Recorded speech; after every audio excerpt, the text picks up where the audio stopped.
భారతదేశ స్వాతంత్ర పోరాటంలో కీలక పాత్ర వహించి అందరికీ స్ఫూర్తిగా నిలిచి ఆనాడు తనతో పాటుగా ఎంతోమంది స్వాతంత్ర పోరాట యోధుల్ని తయారు చేసినటువంటి ఘనత గల గొప్ప స్వాతంత్ర సమర యోధుడు మన జాతిపిత మహాత్మా గాంధీ గారు. వారి యొక్క జయంతి సందర్భంగా ఈరోజు నిజామాబాద్ నగరంలో నడిబొడ్డున్నటువంటి ఆయన విగ్రహానికి నేను, కలెక్టర్ గారు అందరూ వచ్చి ఇక్కడ పూలమాలలేసి ఆయనకు ఘనంగా నివాళులర్పించడం జరిగింది. మరి 1869లో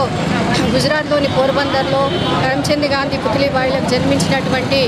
గాంధీజీ గారు చిన్నప్పటి నుంచే నాయకత్వ లక్షణాలతోని ఎక్కడ అన్యాయం జరిగినా కూడా వాటిని ఎదురిస్తూ వాటి మీద పోరాటం చేస్తూ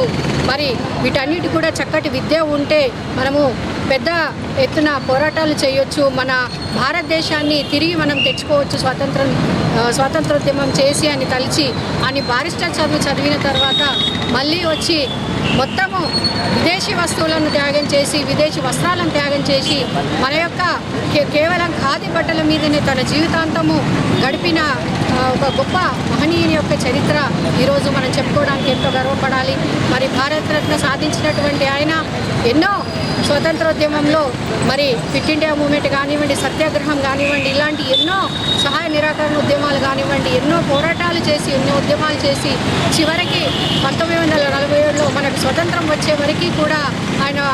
చివరి ఊపిరి వరకు కూడా ఆయన పోరాటం చేయడం జరిగింది. మరి ఇదే విధంగా ఆయన ఏ ఆదర్శంగా తీసుకొని తన జీవితాన్ని అంకితం చేశాడో, ఏ భారతదేశం కోసమైతే ఆయన పోరాడాడో, మరి అదే భారతదేశంలో ఉన్నటువంటి భారతీయ బిడ్డలం మనం, ఆయన వారసులుగా ఉన్నటువంటి మనము మరి వారు తీసుకున్నటువంటి ఆయన త్యాగానికి ఫలితంగా మనం తీసుకొచ్చుకున్నటువంటి భారతదేశాన్ని వారి ఆదర్శాల మేరకు ముందుకు తీసుకెళ్తూ అఖండ భారతదేశాన్ని ఇంకా పటిష్టంగా చేసే విధంగా ఈరోజు ఉన్నటువంటి యువత కానీ పిల్లలు కానీ ప్రతి ఒక్కరు కూడా